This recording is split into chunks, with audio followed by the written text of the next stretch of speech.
ان سے یہ بات برداشت نہ ہوئی. انہوں نے سرکار سے بھی نہیں پوچھا کہ میں جواب دوں یا چپ رہوں، جواب دوں گرم دوں یا نرم جواب دوں. خود ہی بول پڑے اور بڑا سخت جواب دیا. کہنے لگے واللہ لحمار رسول اللہ صلی اللہ علیہ وسلم اطیب ریحا منک. کہتے خدا کی قسم جس دراز گوش اور گدے پر اللہ کے رسول علیہ السلام بیٹھے ہیں، اے عبداللہ بن ابی بن سلول منافق، یہ تجھ سے کہیں زیادہ خوشبو والا ہے. نعرہ تکبیر، نعرہ رسالت، نعرہ حیدری، نعرہ غوثیہ. حق کا دائی، حق کا واسط، شان مصطفیٰ، حق کا دائی، حق کا واسط. واللہ لحمار رسول اللہ صلی اللہ علیہ وسلم اطیب ریحا منک. ایک طرف قبیلے کا سردار بیٹھا ہے اور اس کے چیلے پاس ہیں، اور دوسری طرف انسان بھی نہیں، ایک گدھا ہے، اور اس کی عظمت کا اظہار اللہ کے نام کی قسم اٹھا کے کیا جا رہا ہے. یہاں تک کہ تفسیر جلالین اور تفسیرات عابدیہ میں تو یہ لفظ لکھے ہیں کہ حضرت عبداللہ بن رواحہ نے اسے کہا واللہ لبول حمار رسول اللہ صلی اللہ علیہ وسلم اطیب ریحا منک. خدا کی قسم میرے رسول علیہ السلام کے گدے کا پیشاب بھی تجھ سے کہیں زیادہ خوشبو والا ہے. کی محمد سے وفا تو نے تو ہم تیرے ہیں، یہ جہاں چیز ہے کیا لوح و قلم تیرے ہیں. جس وقت آپ نے عبداللہ بن ابی بن سلول منافق کو کہا کہ تجھ سے تو اس گدے کا پیشاب بھی اچھا ہے، آج یہاں لڑائی ہو گئی، جوتوں سے مکوں سے لڑائی لڑی گئی، مگر اللہ کے رسول علیہ السلام کے صحابی نے دنیا کو بتایا کہ عاشقان رسول صلی اللہ علیہ وسلم جب سواری کا اتنا ادب کرتے ہیں تو سوار کا کتنا ادب کرتے ہوں گے. اب یہ جو مقام ہے یہاں سے ہمیں یہ سوچنا چاہیے، ایک جانور جس کو نسبت ملی کہ سرکار کچھ وقت تک اس پہ جلوہ گر ہوئے، اب اس کی بے ادبی برداشت نہیں، اور جس نے اسے بدبو والا کہا اس کو سزا دی گئی، اور دوسری طرف وہ مقدس ہستیاں ہیں جنہیں اس نسبت سے کروڑ درجہ بڑی نسبتیں میسر ہیں اللہ کے رسول علیہ السلام کے ساتھ. ایک وہ بھی سواری ہے جو اپنے کندھوں پہ بٹھا کر رسول پاک صلی اللہ علیہ وسلم کو غار کی طرف لے گئی. ایک حیوان جب اس کی کوئی توہین کرے اور وہ ہمارے رسول علیہ السلام ہو، سرکار کا گدھا ہو، اس جانور کی توہین برداشت نہیں ہو سکتی، تو پھر ہوں بھی اللہ کے رسول علیہ السلام کے سسر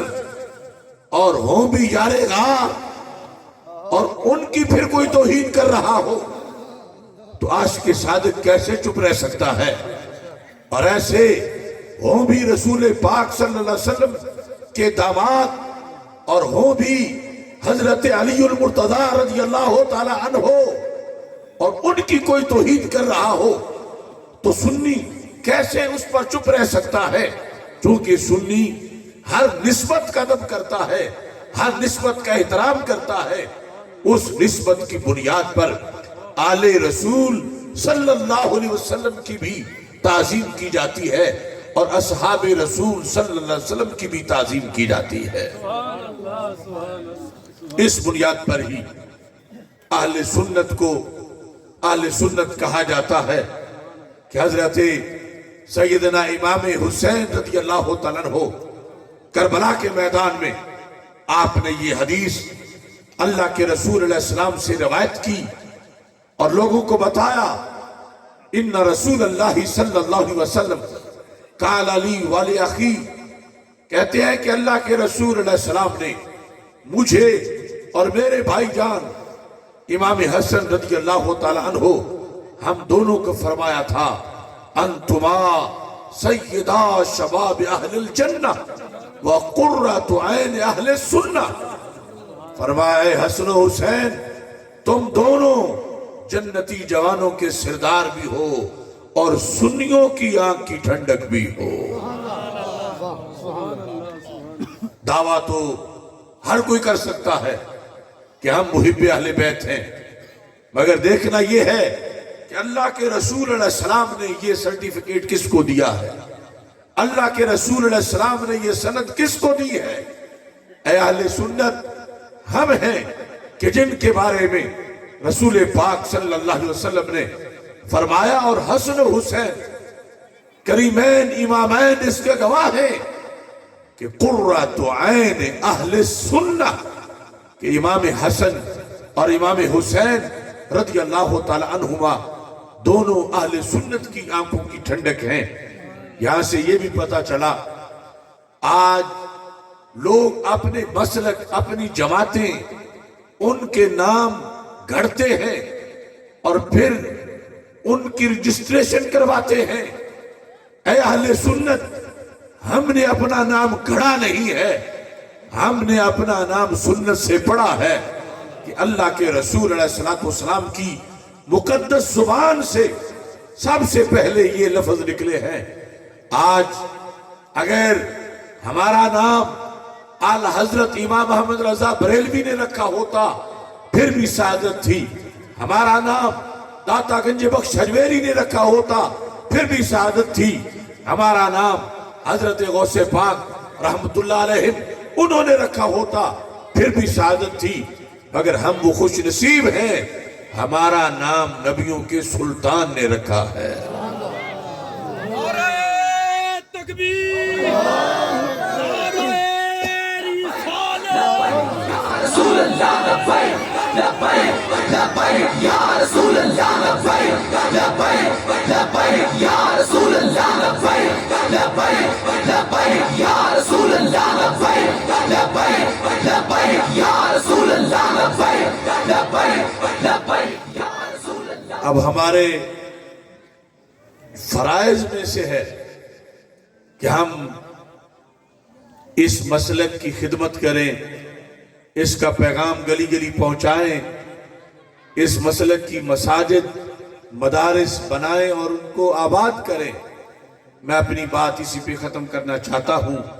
بحمد اللہ ملا حق سے عقیدہ اہل سنت کا، پڑھا ہے قدسیوں نے بھی قصیدہ اہل سنت کا، زمین ہے اہل سنت کی، زمانہ اہل سنت کا، بنایا رب نے جنت میں ٹھکانہ اہل سنت کا، کسی کی ایڈ کی جانب نہیں اٹھتی نظر اپنی، خدا نے بھر دیا اتنا خزانہ اہل سنت کا۔ یہ وہ مقدس لقب ہے کہ کل قیامت کے دن اسی جھنڈے کے نیچے بڑے بڑے غوث قطب ابدال جنت کی راہ کی طرف گامزن ہوں گے۔ رب ذوالجلال ہم سب کو دارین میں ان کے نقش قدم پہ چلنے کی توفیق عطا فرمائے۔ وآخر دعوایا ان الحمدللہ رب العالمین۔ Beslenir iman Her yer ihtilaf Şer ve istilah Bence bir liman Gerçekte kitapta yazılı bu Kur'an. Dur bak burada flow mus'ab, anlatır hak kitap, yalan ve hakikat, cabası tarikat.